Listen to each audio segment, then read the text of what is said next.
Hello everybody, my name is Dakota Dunn, and welcome back to Dunn After Dark. Today, we're going to be doing something a little special. We're going to be covering one of my stories. I thought it'd be a fun thing to do to give the channel a more personal sort of twist.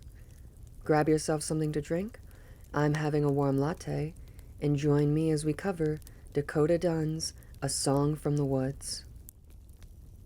Long ago, in days of childhood wonder, I sat alone in my darkened room, quiet.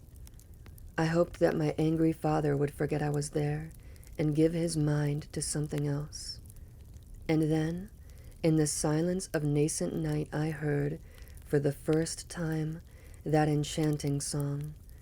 Strings rose and fell, bells chimed notes so sweetly that I felt my fear melt away, and I began to climb from my window to the fresh fallen leaves below.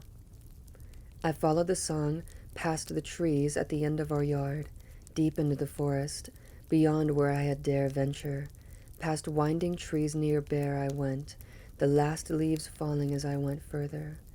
At last, in a clearing just beyond a stream, tucked between verdant hills, I saw a cottage. A quaint place, the walls overgrown with ivy, and the path in front lined with blooming flowers. At the sight I fell and scraped my weary leg. It was then I heard a voice, speaking softly. "Are you hurt?" she asked, and looking up I saw not a human, but a bunny, standing on two legs, tall as any of the adults I knew. She wore a yellow dress with floral spots, and spoke with the sweet cadence reminiscent of my mother when she would comfort me. "Child, are you lost? Do you need help?" she asked, and I snapped out of my haze. I heard the music and followed it," I responded. "Well, I bet your parents are worried sick with you out this late. I'll help you find your way back." No, please, my dad is angry tonight. He'll... I felt the tears roll softly down my cheeks. Her face turned a deep shade of concern, and she wrapped her arms around me. Don't cry, child. You can stay for a little while." She paused for a moment. "Here, I'll show you to the kitchen. I'm making dinner." I followed her into the small white cottage, the relief washing over me the moment I stepped through the door. In that moment, I could almost forget the dark night waiting for me beyond the twilight forest's edge. The strange woman showed me to her boiling pot, a stew half-cooked, filled with vegetables from the garden outside. She then asked me to get her some potato to add, and I happily obliged my newfound host. Digging through her shelves, I eventually found what I was looking for and brought it back to the bubbling brew. "Thank you, child," she said. "I suppose it's nice to have some help around. My literal hardly visit these days, and it's..." She paused for a moment, a solemn look rolling over her face for just a second before she forced a smile back across her weary lips. "Well, it's hard to get these old bones to move."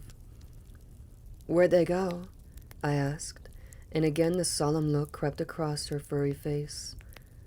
"Well, they're all grown up now, and with families of their own, they don't have much time to see me anymore." I thought of my own mother, the frightened looks she'd try to hide, and the comforting mask she'd wear for me after the hard days. The thought of leaving her alone, especially with him, filled me with a deep despair I had not known before.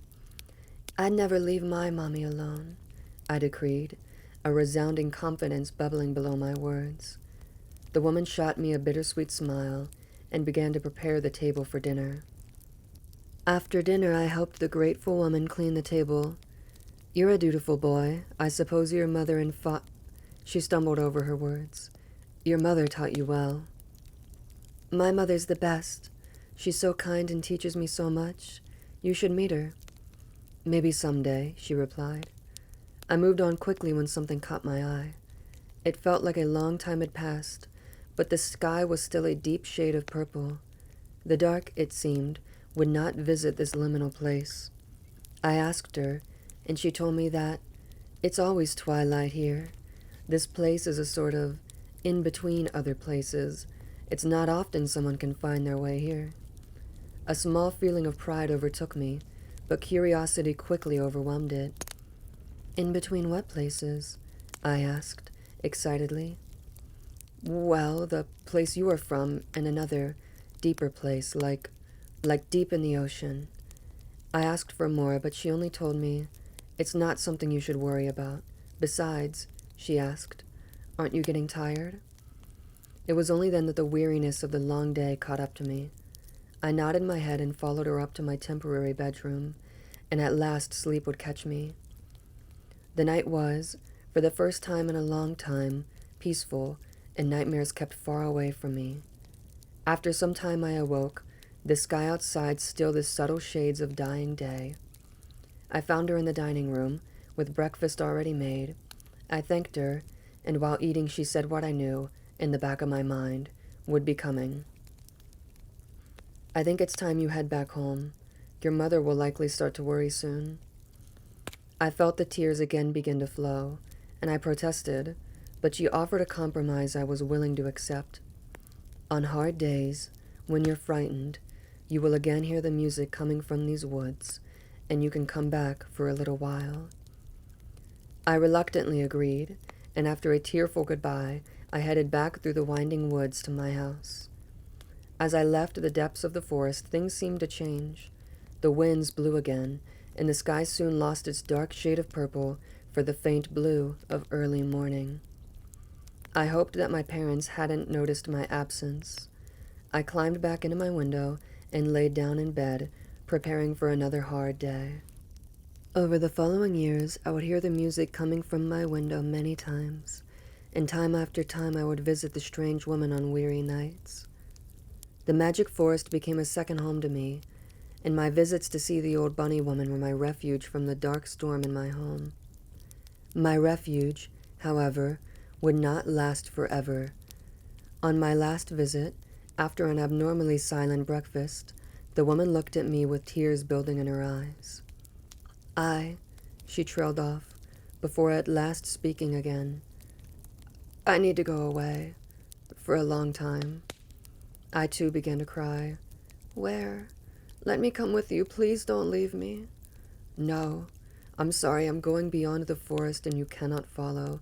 You couldn't come back. The tears rolled harder down my face. No, you can't leave me. I can't stay there. This is all I have. I don't care if I don't come back. I want to go. I can't let you do that. It's not a place for humans, she said. The anger roared in my chest. I thought you cared about me. She looked down with defeat on her face. I'm so sorry. I wiped my face and ran away, back through the winding woods till I reached my home. I cried for a long time and felt a hollow sadness in my chest for much longer. I lived with that feeling for a long time, wanting so bad to return to those nights in the cottage. But as I grew older, the memory of the place faded to the back of my mind, occupying the realm of childhood dreams and wonder lost to harsh adulthood. For a long time, I chalked the whole memory up to the wild imagination of a hurting child. Such things, I figured, don't really happen. But now, for the first time in a long time, I hear the music coming from my window. I definitely intend this one to have more of a fairy tale kind of vibe. It's largely inspired by the woods near my own house. The way it looked during twilight one night in autumn was really striking to me, and from there I imagined, while baking some baguettes, of this magical bunny woman deep in a twilight forest. Another experience actually inspired this too. Years ago, there was a night I was sitting in my kitchen when I started hearing a strange melody coming through my window. It was much like what appears in this story, a slow string with the occasional bells or chimes. I thought I was going crazy for a moment, but my sister came downstairs and heard it as well. It was such a weird, magical moment that I've wanted to include it in something for a while, and this story made for the perfect place. I won't dig too far into the story, though, since I already know what it's saying. But if you have any thoughts, please leave them in the comments.